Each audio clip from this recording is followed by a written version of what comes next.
Prontinho, pode iniciar.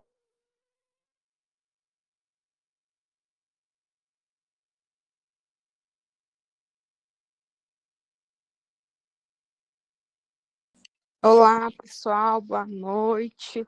Bem-vindos ao nosso segundo encontro de pronto-socorro, né? Hoje nós vamos continuar aí o que a gente começou na última aula, né? A gente viu alguns tópicos do nosso manual de primeiros socorros e hoje, então, a gente vai continuar aí da sequência para esse segundo encontro. Alguém trouxe alguma dúvida da última aula, alguma leitura que já fez e ficou com dúvida em alguma coisa, queira compartilhar aqui para a gente começar antes de iniciar a apostila?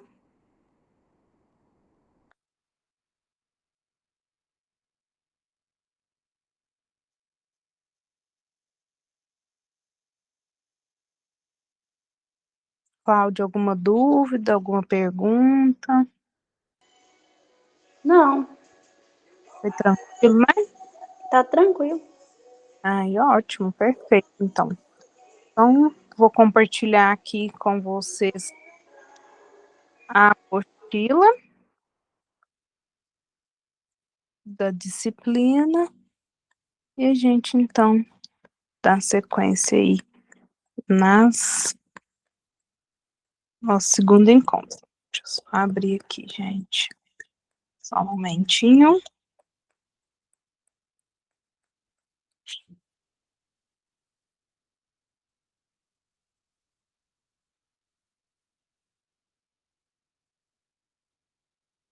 Então, cadê gravar? Aqui, compartilhar a tela.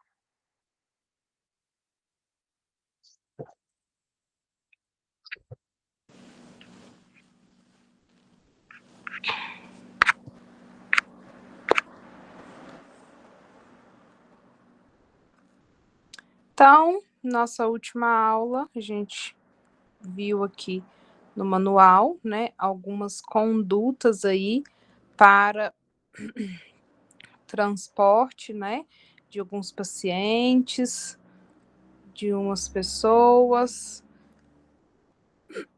os primeiros, né, atendimentos básicos aí dos primeiros socorros, e agora a gente vai continuar, então, aí na página 72. Começando aí, então, o capítulo de hemorragia interna, né, que se diz respeito aí à página 73. Então, os casos de hemorragia interna, né, são também de muita gravidade devido ao grau de dificuldade de sua identificação, né, por quem está socorrendo, porque geralmente a gente vai demorar mais, né, para saber e para identificar. Essa hemorragia é uma hemorragia superficial? Não, é uma hemorragia mais intensa? Eu preciso fazer alguma coisa para essa hemorragia? Eu preciso tomar algum cuidado? Então, às vezes vai demandar, né, alguma dificuldade para identificar. Então, suspeitar de uma hemorragia interna quando tiver, então, ocorrendo o quê? Acidente violento, né, sem lesão externa aparente, queda de altura, então pode ter aí uma lesão interna, contusão contra o volante, né, ou objetos rígidos, também pode ter uma lesão interna, queda de objetos pesados sobre o corpo, então também pode causar aí uma hemorragia interna. Então, mesmo aí que o princípio, o acidentado, não reclame, né, de nada, tentar, ou ele tentar também, né, dispensar o socorro, só um minutinho.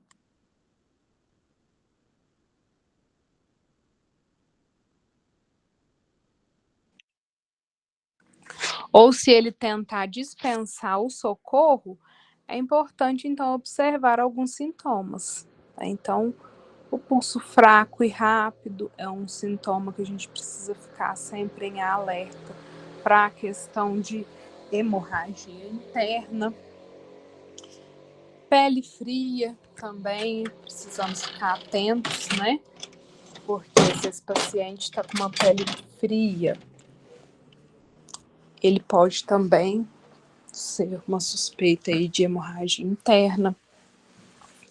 Sudorese, né, que é aquela transpiração abundante, então ele transpira muito suor, aquele suor frio, aquela pele, né, fria, palidez intensa, né, mucosas descoradas, sede acentuada, apreensão e medo, vertigens, náuseas, vômito de sangue também é um sinal.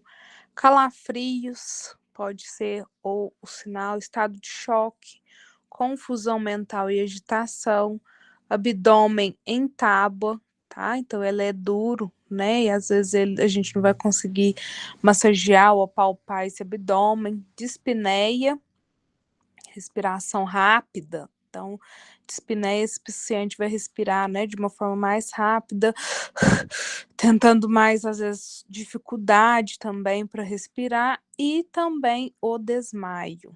Então, o que eu devo fazer, né? O paciente tá com essa suspeita de hemorragia interna, onde ele é mais difícil para a gente fazer localização.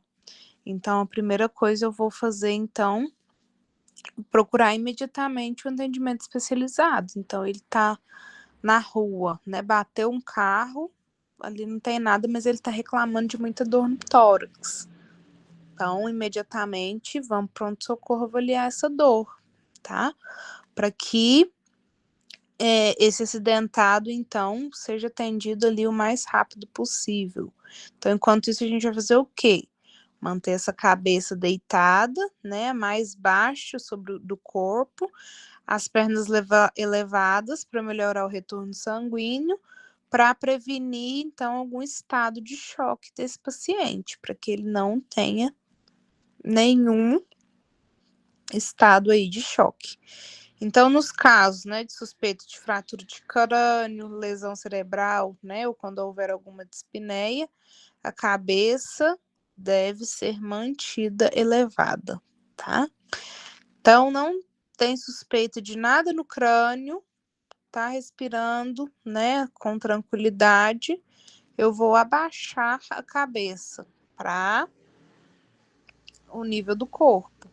Mas tem possibilidade desse paciente, então, ter uma fratura de crânio, alguma coisa cerebral, então eu vou elevar essa cabeça. Então, posso também, né, aplicar compressas frias, saco de gelo, né, se houver suspeita de hemorragia interna. Se não for possível, vou usar, então, compressas úmidas nesse paciente. Então, outros tipos aí de hemorragia. Então, existem as hemorragias que nem sempre são decorrentes de traumatismo, tá? Então, pode ser provocadas por problemas clínicos, né? Hemorragia nasal.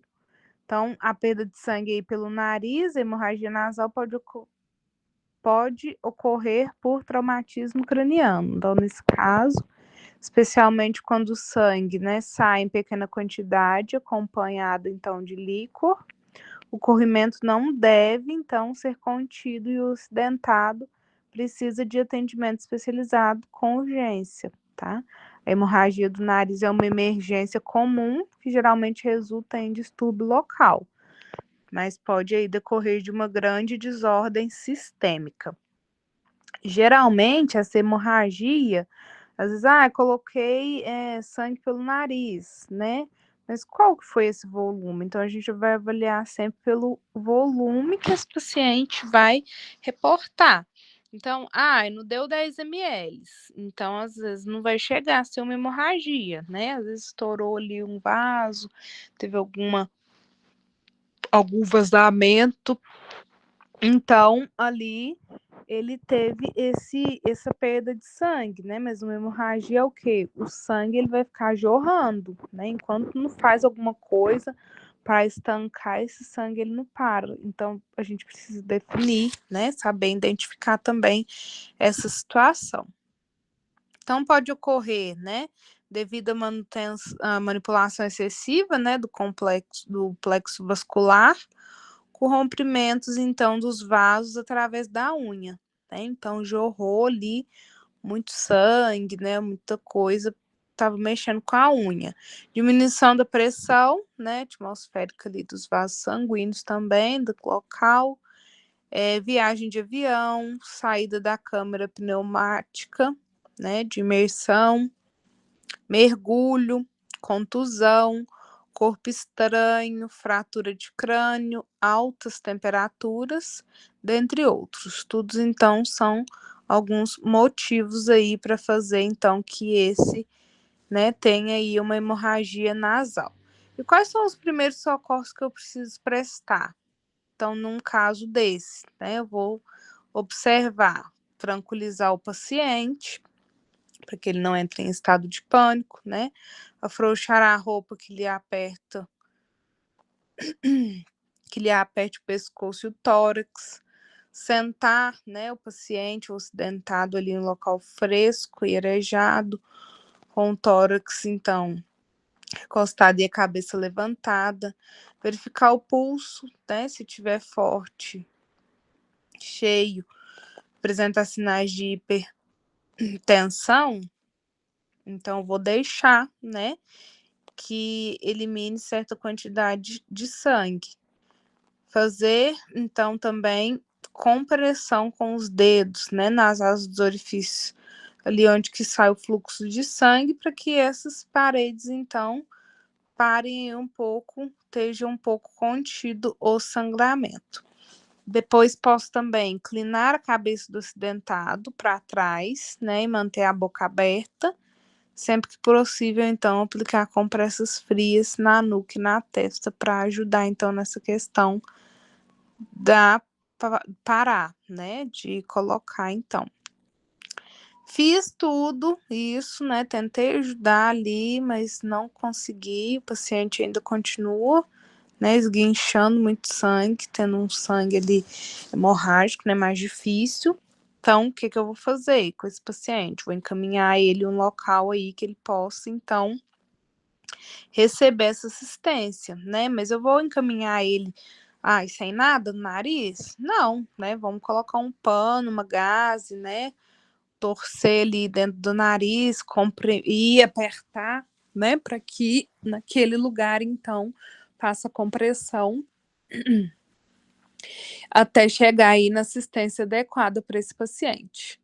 Então, em caso de contenção de sangramento, avisar então o acidentado para evitar então de suar o nariz, né, durante aí pelo menos 2 horas para evitar novo sangramento. Então, geralmente quando a gente encaminha o paciente para o hospital devido a uma hemorragia nasal, aplica-se então adrenalina, né, no nariz desse paciente para que pare ali o sangramento, né, porque também ele não pode ficar, então, fazendo aí essa perca de sangue nasal. Então, aqui toda hemorragia nasal, que ocorre com relativa frequência, sem causa evidente, requer, então, uma investigação imediata por profissional qualificado, né?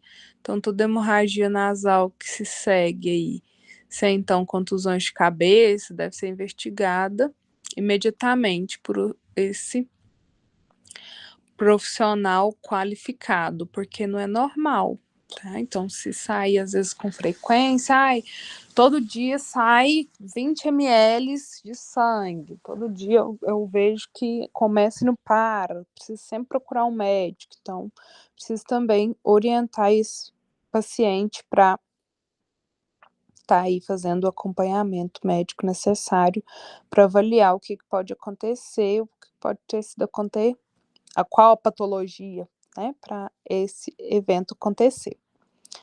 Então, depois a gente tem aí a hemoptise, né, que é a perda aí de sangue dos pulmões. Então, ela vem através das vias respiratórias. O fluxo, então, ele sai, né, pela boca, pode ser tosse, pequena ou grande quantidade. Então, essa, independente da quantidade, né, o paciente precisa ir procurar uma assistência médica, né, porque pode ser de cor vermelho vivo ou espumoso, tá?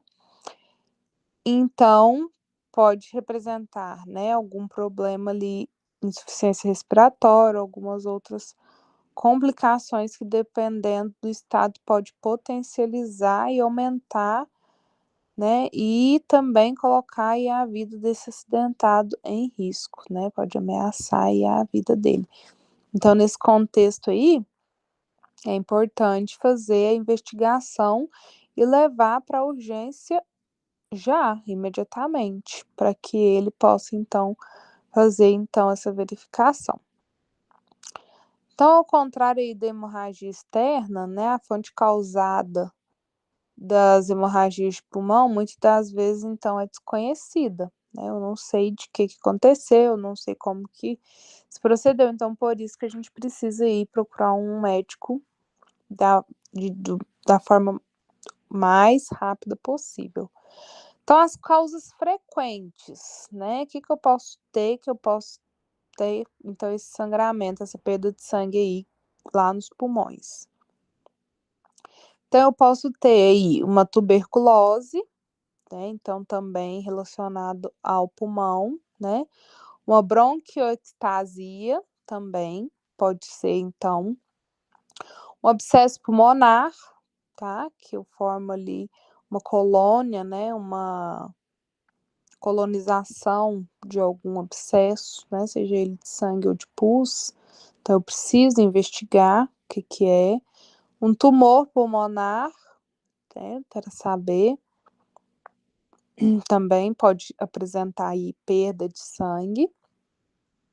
Uma estenose da válvula mitral, que pode retrair, então, lá no pulmão, e ela pode, às vezes, né, ter alguma dificuldade aí para formar, tá trazendo também essa perda de sangue no pulmão. Embolia pulmonar, algum acidente, né, traumatismo, alergia por poeira, né, vaporizadores, gases também pode, então, fazer que esse paciente tenha perda aí de sangue pelo pulmão. Então, né, vou levar ele para o sistema de urgência, ali rápido, o mais rápido possível, e tentar também fazer algumas condutas, né, tranquilizar sempre o paciente, né, geralmente esses serviços prestados, né, no primeiro socorro a gente tenta, então, tranquilizar ao máximo o paciente, para que ele não fique muitas das vezes apavorado, né, e isso faça com que, às vezes, aquele, né, sintoma que esse paciente piore, aumente, agrave mais. Então, sempre tentar tranquilizá-lo, tentar explicar o que aconteceu, acalmando, que ele fique ali mais tranquilo possível. Deixá-lo, então, né, deitado de lado para prevenir sufocamento, né, devido aí o refluxo de sangue, deixar ele mais possível aí de repouso. Então, recomendar que ele não faça nenhum esforço e nem fale nada. Explicar o que aconteceu, mas falar: eu preciso que você fique aqui, deitado, né, lateralizado, evite conversar, para que, né, não possa acontecer nenhuma eventualidade aí, até a gente conseguir chegar a um serviço de emergência. E providenciar urgente o transporte aí para ele ir para o local, então, atendimento, onde ele vai fazer esse atendimento, vai fazer a verificação. Depois, a gente tem a hematêmese. O que é? Então, é a perda de sangue através do vômito, né? Então, vem de origem gástrica. Então, ela não é lá do pulmão, né? Vem de origem do estômago. Então, ele pode ser, né, por úlcera, ou algum rompimento das varizes, né, lá do esôfago ou do estômago. Então, o sangue sai junto ali com o resto de alimento. Então, a coloração do sangue pode ser um vermelho, né, rudilante, que é raro, né, após ter sofrido, então, a ação do suco gástrico, né, apresentar aí também uma coloração escura. Pode ser que tenha também, mas ela é chamada aí de borra de café, né, um vermelho mais fechado, mais bem escuro. Então, quais tipos, né, de enfermidades que é comum? Então, eu tenho, né, varizes no esôfago, eu posso ter um hematemas, eu tenho úlcera, eu posso ter também um hematemas, uma cirrose, né, esquizotomose, né? Nossa, que nome! Compliquei que tudo. Então, pode ser também algumas outras dessas doenças, né? Que pode acorrentar, então, a perda de sangue aí no vômito. Então, como que eu vou diferenciar a perda de sangue por vômito da perda de sangue do pulmão, tá? Então, a do sangue sempre do estômago, sempre vai vir com algum resto de alimento. A do pulmão, não, né? A do pulmão, geralmente, ela vai vir lá, então, com muitas das vezes espuma, né? Então, é ali essa diferença que eu vou ter aí para fazer.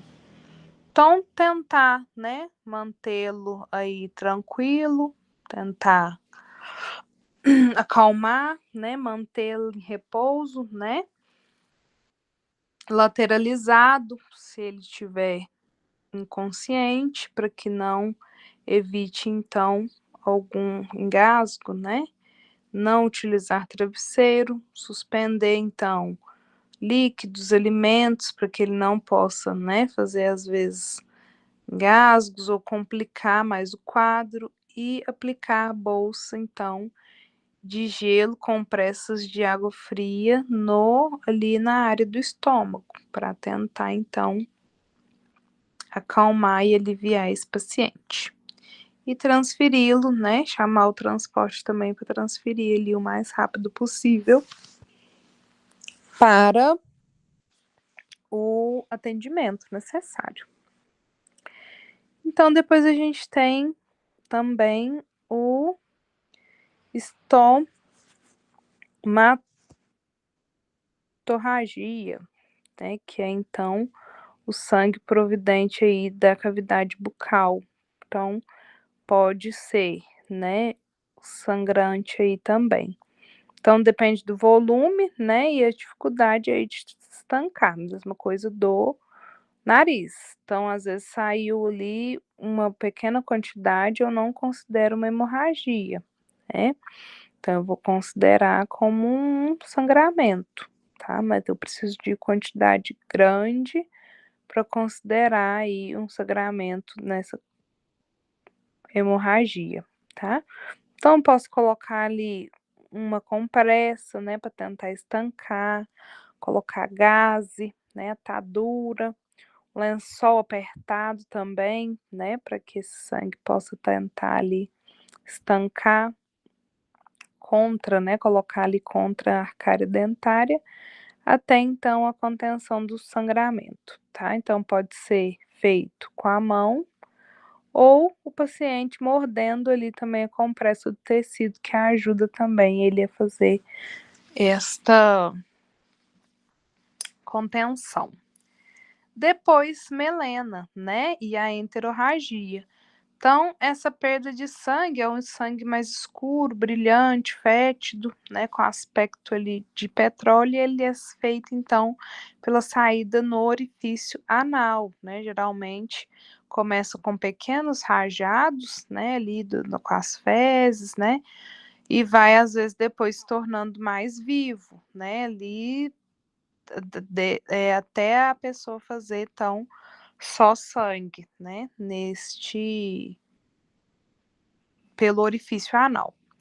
Então, quais são as doenças, né? Por quê? Onde que eu tenho? Então, é lá no aparelho digestivo baixo, né? Uma hemorragia aí também que pode ocasionar, então, originar, né? Doença gástrica, ou aí algum rompimento das varizes, né? Também cirrose hepática pode causar, febre, né? Tifoide, perfusão intestinal, gastrite hemorrágica também pode causar tumores malignos, né? Do intestino e do reto, e hemorroidas também pode causar aí essas patologias. Então, a gente sempre vai tranquilizar, né, o paciente ali, ou a urgência que a gente estiver atendendo, deitar, né, o acidentado de costas e aplicar a bolsa de gelo aí sobre o abdômen, né, na região gástrica e intestinal, então sempre mais para baixo. Para aplicar, então, compressas geladas na região anal, né, quando é, então, um sangramento por hemorroidas. E encaminhar aí esse paciente aí para o atendimento de urgência o mais rápido possível. Depois a gente tem a metrorragia, né, que é a perda normal de sangue, então, pela vagina. Então, o que pode causar essa perda de sangue? Então, abortos, né, provocados ou não, hemorragias ou primeiro trimestre da gravidez, né, quando a gravidez é ectópica e nas trompas, também pode causar. Traumatismos, né, causados, então, por violências sexuais, né, estupros ou outros acidentes, tumores malignos, né, do útero ou da vulva, hemorragia pós-parto, né, ocasionada aí pela retenção de membranas placentárias, ruptura e traumatismo vaginais devido ao parto ou não, e distúrbio aí menstrual também pode causar alguma hemorragia na vagina, né? Então, toda hemorragia durante a gravidez é anormal, precisa ser verificado. Não é normal ter qualquer tipo, né? Então, ele precisa ir, a mulher precisa procurar um médico, né, para fazer a investigação e saber o que pode estar acontecendo, para saber se não tem risco, né, para o bebê ali no período, então, gestacional. Então, levar, né, a paciente aí para o atendimento mais rápido possível, né, assistência médica, para evitar, então, o estado de choque dessa paciente, né. Então, antes eu vou manter ela em repouso, ficar aí que ela fique tranquila, né, sem nenhuma agitação, impedir que ela ande ou faça o esforço e conservar aí a totalidade do sangue e dos produtos expulsos do útero para mostrar para o médico, né, tentar tirar a foto para mostrar o que era, o que saiu, para ficar, às vezes, mais fácil o acompanhamento. Então, depois, né, colocar ela aí em repouso para que ela não ande, não tenha nenhum esforço, colocar um absorvente, né, para que ela faça, então, às vezes o transporte, né, de onde ela estiver, e aplicar a bolsa de gelo, né, compressas geladas sobre a região aí do baixo ventre, região pélvica, encaminhar ela para assistência especializada, né, se for, então, questões relacionadas à gestação, né, a gente vai procurar um obstetra para atender essa paciente, ou se for alguma outra questão, a gente vai procurar a ginecologia, né, onde eles vão, então, fazer o acompanhamento aí e as orientações necessárias. Então, depois a gente tem a otorragia, né, que é o sangue provindo aí do aparelho auditivo, pode ser causado por ferimento, então, no ouvido externo, né, contusão corpo estranho, né, e trauma. Então, os traumatismos cranianos, então, podem provocar hemorragia pelo ouvido, né, quando então geralmente o sangue vem acompanhado de líquor, né? Então, não se deve estancar esse tipo de hemorragia. Então, é a procura do socorro médico nesses casos, né? Deve ser aí urgente, imediata. Aconteceu, eu já faço então o encaminhamento para tentar reduzir o risco aí por que foi feito, né? Se tiver risco aí nesse ouvido. Depois eu tenho a hematúria, né? Que é a perda de sangue juntamente com a urina, né? Então, ela pode ocorrer em consequência aí do traumatismo com lesão do aparelho urinário, né? Rins, ureter, uretra, bexiga. Então, em caso aí de doença, né, como a nefropatia, cálculo, infecção, tumor, né, processo então obstrutivo ou congestivo, e após também intervenção cirúrgica aí no trato urinário, também pode ser que aconteça. Então, pode ser classificada aí também, né, só à vista lá na microscópia, né, no microscópio, e ele às vezes pode ser visível a olho nu ou não. Então, a gente vai precisar, às vezes, de alguma outra questão para fazer a análise dele. Então, eu preciso encaminhar esse paciente também para o atendimento especializado. Até aqui alguma dúvida? Deixa eu ver se alguém perguntou alguma coisa aqui, né? No chat.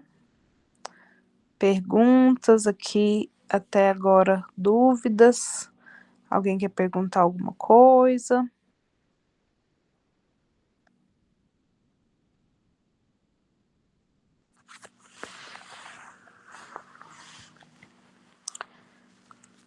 Então, continuando aqui, né? Então, aí, os corpos estranhos, né? Então, o que que é esse corpo estranho, né?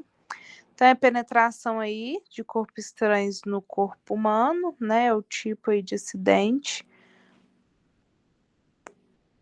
que é muito comum, né? E pode ocorrer, então, nas circunstâncias mais inesperadas, tá? Então, aí vários tipos aí de objetos estranhos ao nosso corpo podem penetrar acidentalmente. Então, nos olhos, né, ouvidos, nariz e garganta, que então são pequenas partículas aí de variada origem e constituição física, que muitas vezes, então, apesar de aparentemente inofensivas, né, devido aí ao tamanho, pode causar danos físicos e desconforto sério. Então é importante, né, o rápido reconhecimento do corpo estranho que tenha penetrado no corpo. Em todos os casos, né, de atendimento, é preciso então agir com precisão, manter a calma e tranquilizar o acidentado. O conhecimento aí e a serenidade sobre o que está fazendo, então, são fundamentais para o trabalho aí de primeiros socorros. Sempre, então, nessa área, né, de atendimento de primeiros socorros, a gente, primeira coisa, tranquilizar sempre o paciente para que ele não fique mais apavorado, não assuste mais, apesar de que ali ele já vai estar assustado, já vai estar às vezes mais, né, ali não sabe o que que aconteceu devido ao acidente, ao trauma, mas eu preciso tentar tranquilizá-lo, né, trazer também uma segurança do que eu estou fazendo com ele, para que ele fique calmo e compreenda.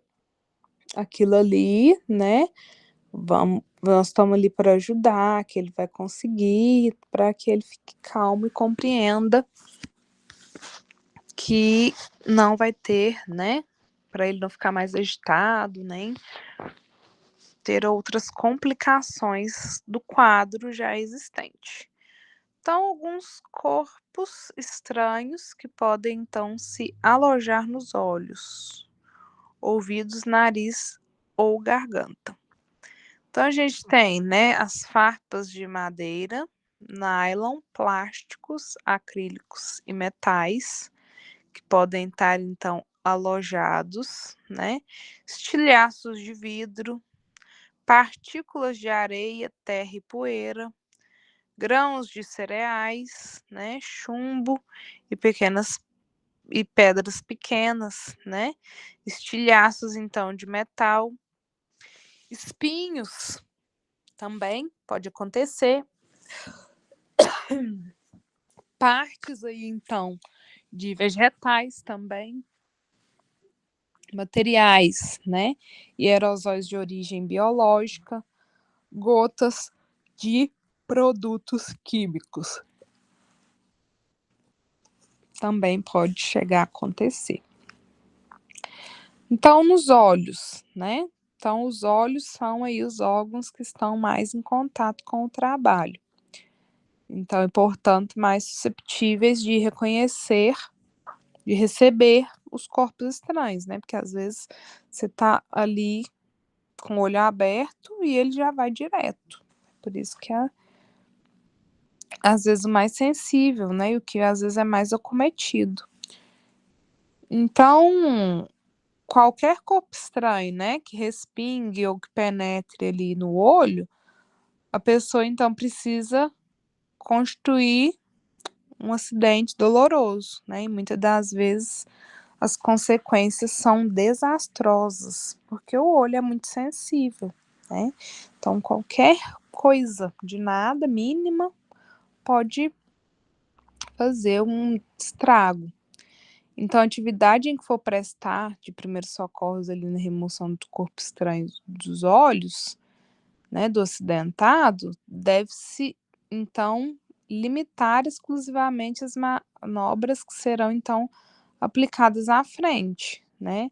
O uso, então, de instrumentos como agulhas, pinças ou outros semelhantes só podem ser utilizados por profissionais de saúde. Então, eu tenho, às vezes, lá, né, uma ferpa no olho do paciente, um exemplo. Mas eu tenho uma pinça lá em casa, eu vou lá buscar ela porque eu vou dar conta de tirar. Não, né? Porque às vezes não é tão simples igual se fosse uma ferpa no dedo. Ali no olho é mais sensível, então qualquer mínimo, né, entrada de outro corpo estranho pode então prejudicar essa membrana, né, esse olho desse paciente e trazer consequências drásticas.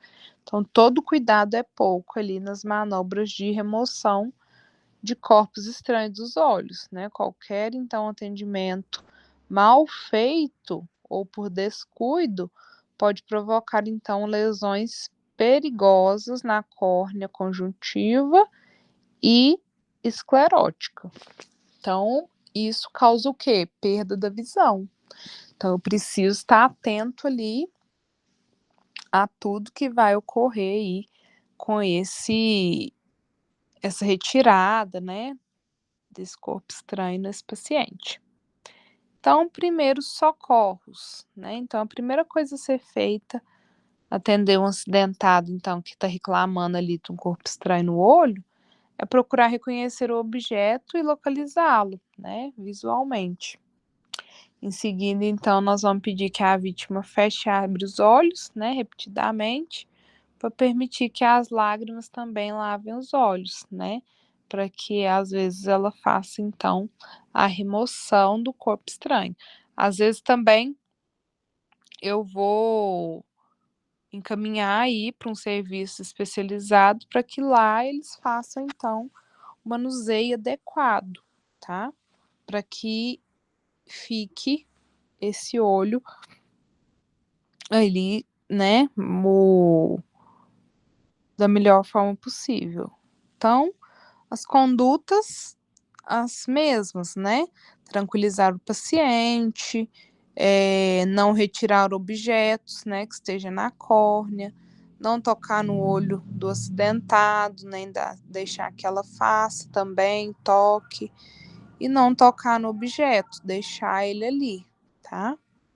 Então, depois deixar para um profissional especializado fazer esta remoção, né, porque ali qualquer, né, que mínima que for esse corpo estranho que às vezes tá ali, parece inofensivo, se fizer às vezes um movimento errado, uma força errada, pode acontecer então de fazer aí um estrago para a vida toda, né. Então, e levar esse paciente o mais rápido aí para o serviço de saúde, né, e serviço especializado. Depois, as áreas dos ouvidos, né. Então, esse corpo estranho aí pode penetrar acidentalmente também nos ouvidos, especialmente então na área correspondente ao conduto auditivo externo. Então, esses acidentes são mais comuns com crianças. Insetos, né, sementes, grãos de cereais e pequenas pedras podem então se alojar no ouvido externo, muitas vezes então cerume, né, endurecido, cera, que pode ser confundido aí com corpo estranho, né, então ele causa perturbação na função auditiva e desconforto, porque às vezes vai causar uma vibração ali, mas não porque tem alguma coisa, né, às vezes pode passar um cotonete que às vezes ajuda ali na limpeza, ou em casos mais graves, aquele ouvido vai precisar às vezes de uma lavagem mesmo, né, então precisa também ficar atenta aí a essa questão. Então devemos aí determinar com a maior precisão, né, possível a natureza do corpo estranho. Todos os procedimentos aí de manipulação de corpo estranho no ouvido devem ser realizados também com extrema cautela.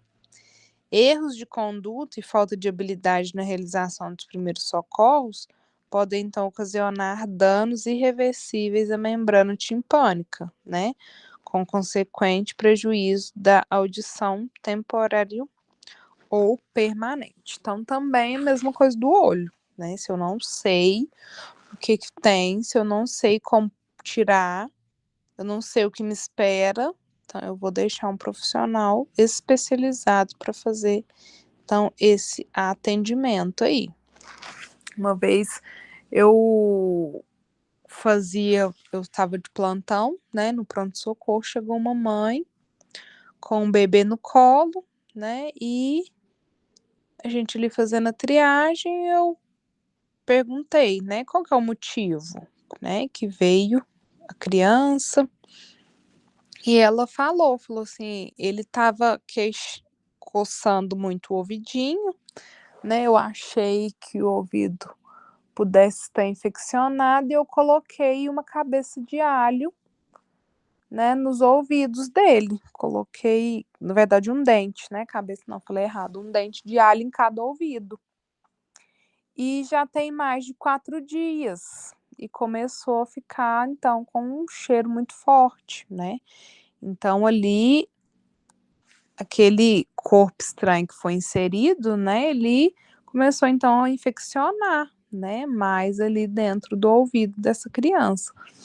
Então, precisou-se ali fazer uma limpeza nesse ouvido, né, para que fosse retirado ali todo o o alho que essa mãe colocou, como se fosse, né, melhorar, ajudar a melhorar. Então, às vezes ainda tem muitas crenças, né, assim, nesse sentido, que alguns alimentos podem ajudar a melhorar.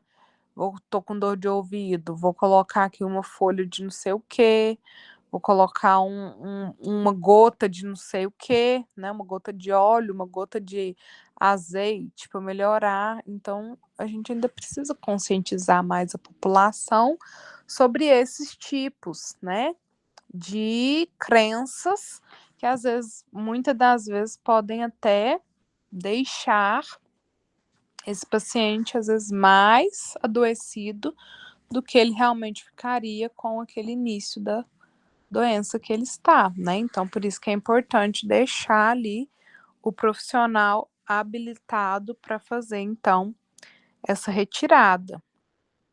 Então, levar ali também, né, para o serviço especializado, adequado, para fazer, então, a retirada mais rápida possível também.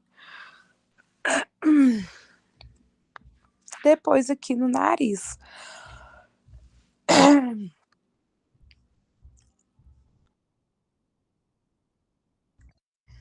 Até aqui alguma dúvida? Perguntas? Deixa eu abrir o chat aqui. Não tem perguntas, então vamos continuando aqui.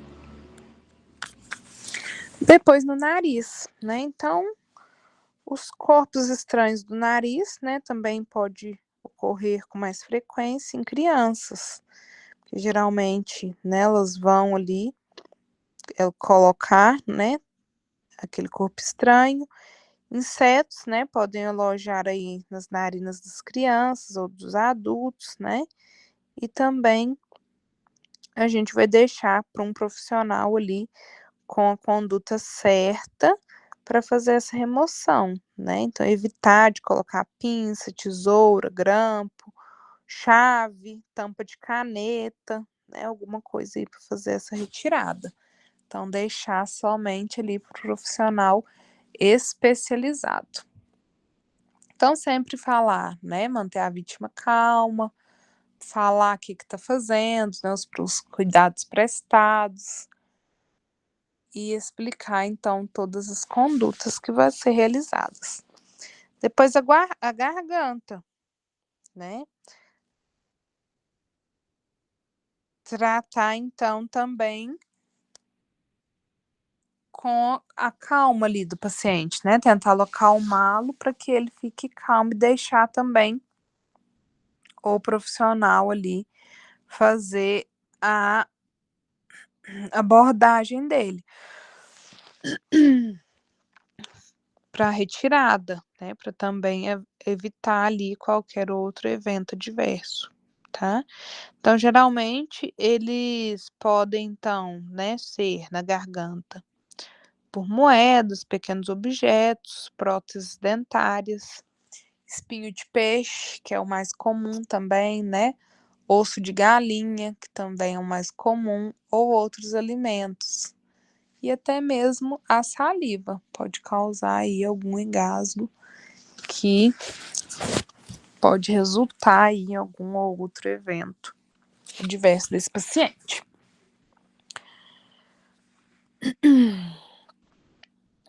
Então, aqui, pulando, né, para a próxima página, a gente vai ver, então, a tapotagem, né? Então, o que ela é, essa tapotagem? Ela deve ser aplicada, então, no acidentado, quando ele estiver, então, tranquilo, não estiver sufocando. Então, a técnica consiste, então, em aplicar uma série de pancadas, né, no dorso do acidentado. Então, as pancadas, elas são dadas, né, com a mão em concha. Então, pode ser com o acidentado em pé ou deitado. Lembrando que, para executar essa técnica, eu vou precisar ter ali a domínio da técnica. Eu não posso chegar lá e fazer as pancadas de qualquer jeito, né? Tem a técnica certa, eu vou fazer ali colocar a mão em concha de uma forma correta, né? E fazer, então, aplicar a técnica correta para que aí o paciente não sofra, né, nenhuma lesão e às vezes também não impacte aí em fazer o uso errado, né, da tapotagem, para que também não seja aí prejudicado esse paciente, tá? Então aqui, capítulo 2, né, a gente entra aí nas emergências clínicas. Então, a gente viu aí algumas outras, né, emergências, agora a gente vai ver as questões clínicas. Então, se o paciente está internado por conta de uma um DPLC, né, que é uma doença obstrutiva do pulmão, ele pode acontecer o quê? Uma urgência dessa patologia e ele também vai precisar, então, de atendimento, tá? Geralmente essas urgências, então, vão ser feitas aí no hospital, né, âmbito, então, hospitalar, onde ele, então, vai precisar, às vezes, de um atendimento especializado.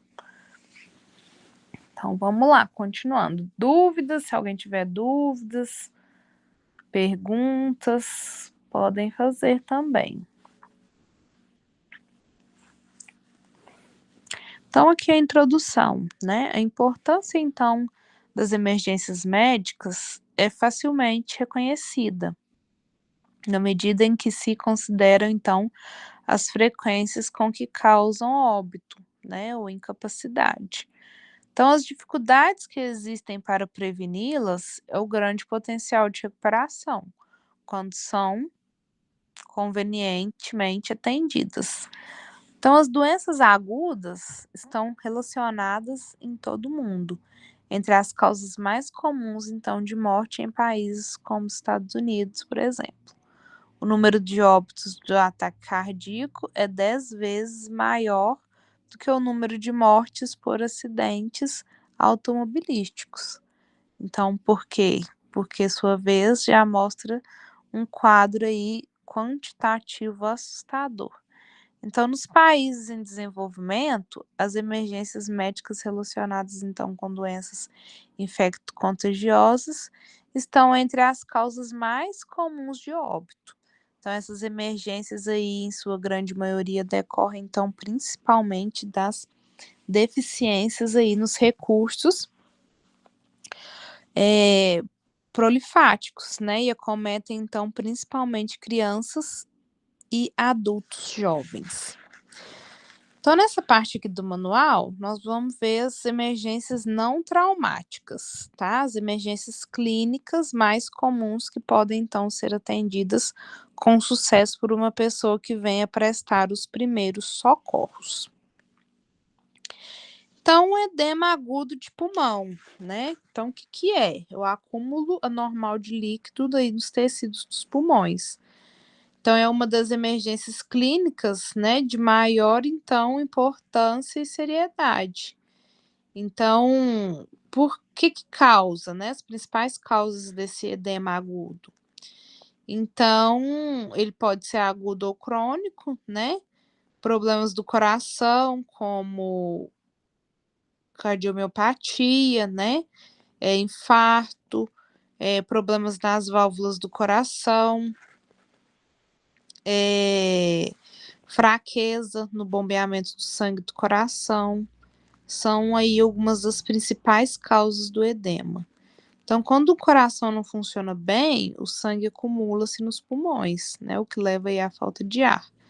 Já a infecção pulmonar, a pneumonia, né, a infecção generalizada que é a sepse, o corpo também leva aí ao edema pulmonar, né, mas o mecanismo é diferente.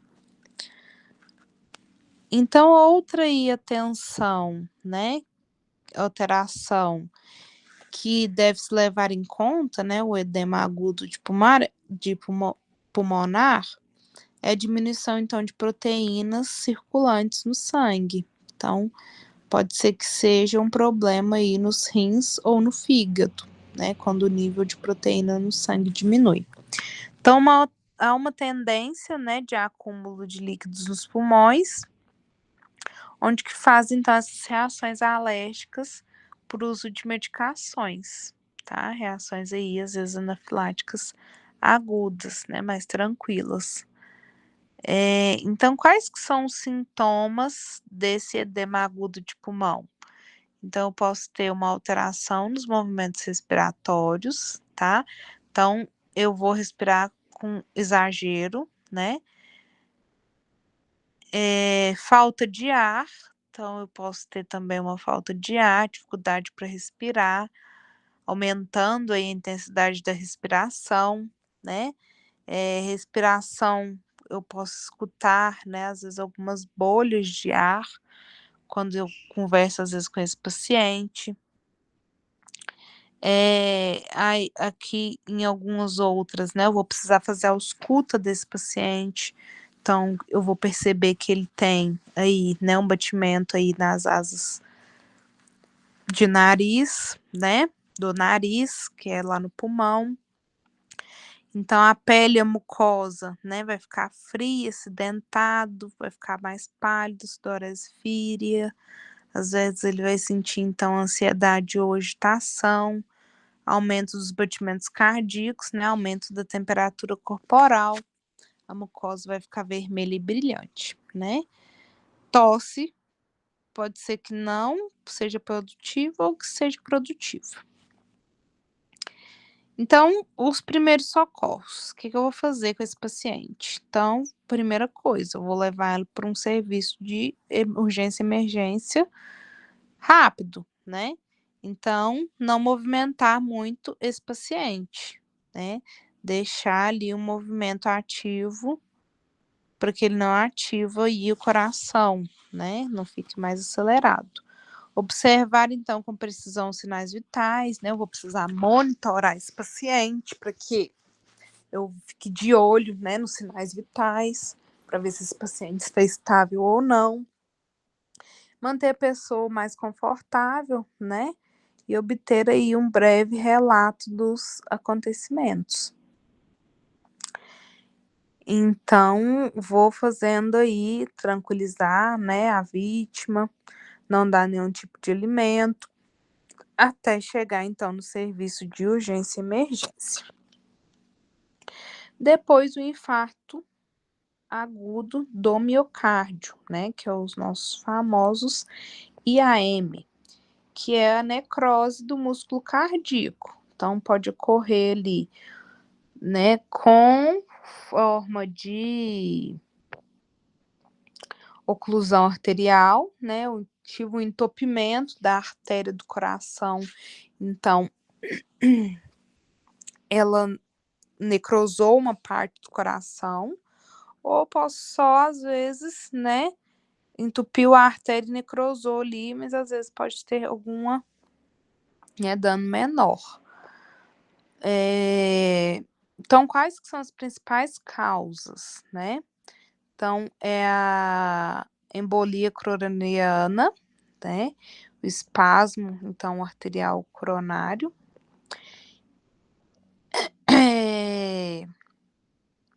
Pode acontecer, né, também, alguma doença cardíaca, né, que esse paciente venha a ter, gorduras, né, nas veias cardíacas também pode, colesterol também impacta um pouco lá no infarto,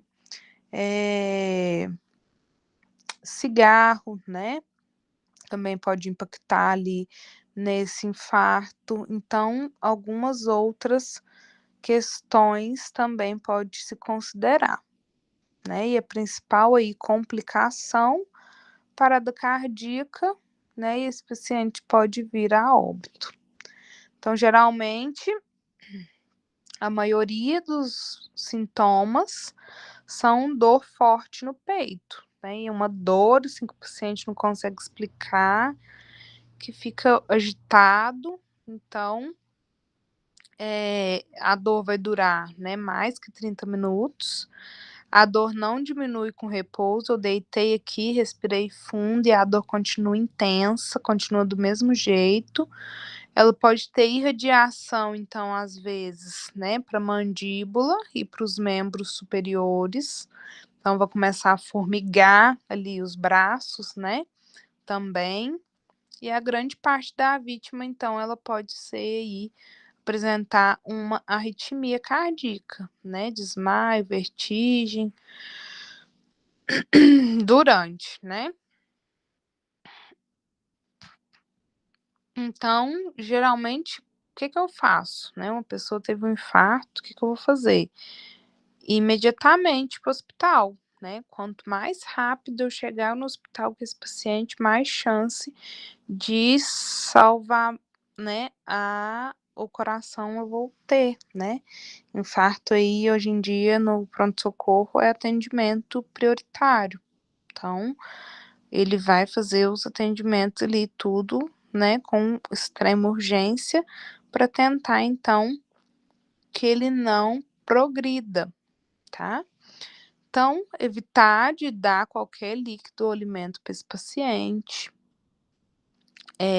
tranquilizá-lo, né, deixar ela, então, deitada na posição mais confortável possível.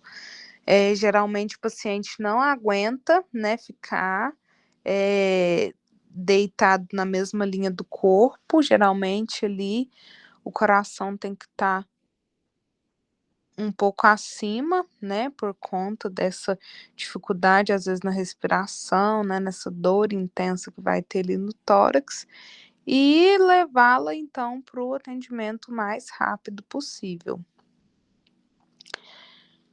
Depois, lá, né, no atendimento, eles vão fazer, então, os exames, né, eletrocardiograma,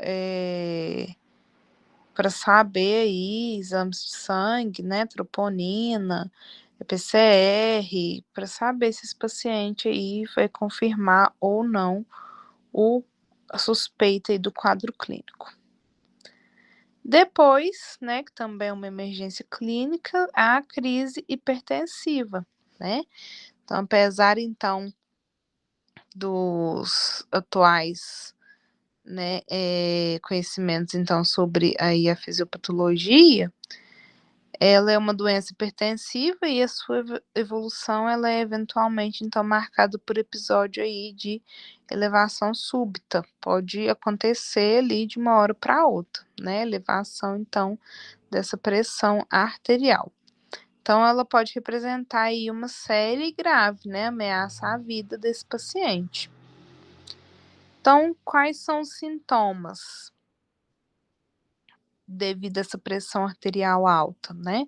Falta de ar, sensação de batimentos cardíacos, né? Ansiedade, nervosismo, perturbação neurológicas, né? Zumbido, irritabilidade, tontura, náusea, vômito, em alguns casos pode apresentar, né? Sensação ali, muita dor de cabeça irradiando aí para a nuca, tá? Também pode ser um agravo aí de crise hipertensiva. Hoje em dia, a gente considerava, então, uma pressão 14/8, antigamente, né? Hoje em dia não. Uma pressão 14/8, uma pressão boa, né? O paciente ali estava com um valor aí bom de pressão. Hoje em dia, a pressão, né, 12/8, entrou, então, em estado já de alerta, onde esse paciente já fica aí de sobreaviso em questões da pressão, né? Não que ele tenha hipertensão, né? Mas ele já fica aí avisado de que essa pressão precisa ser acompanhada. Então, quais os valores aí que eu tenho para uma hipertensão, né?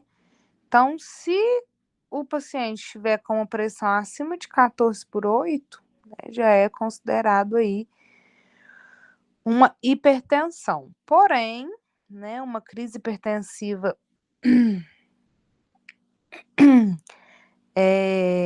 de urgência, esse paciente vai precisar, então, estar com uma pressão acima de 16/10, tá? Porque aí já acima desse valor já é considerado, então, uma hipertensão, desculpa, moderada, né? Que pode evoluir para uma hipertensão grave e ter complicações, né?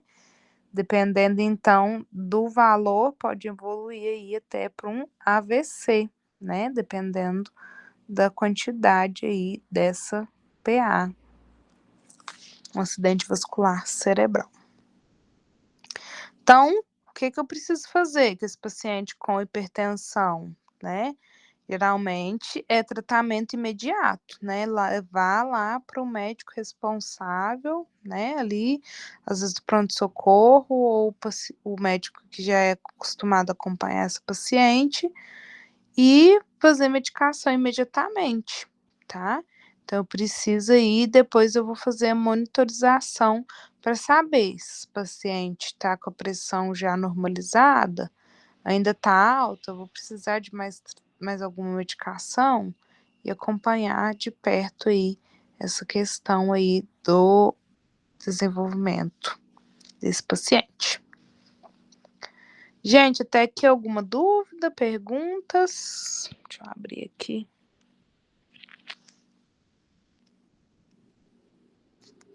Cláudia, perguntas? Deixa eu ver aqui no chat.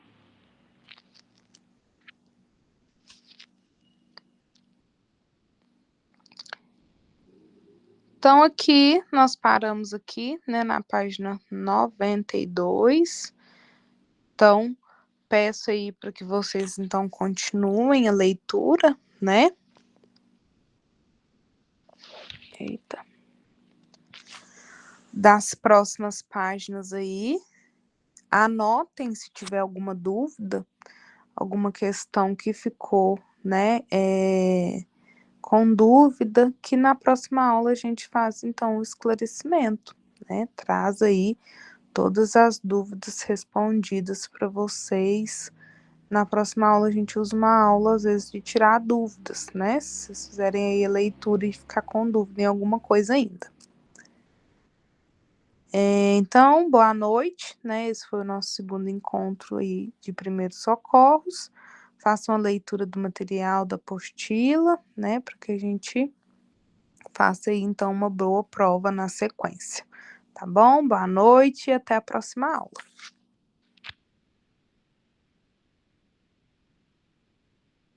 Tchau, Paula. Muito obrigada. Boa noite. Boa noite.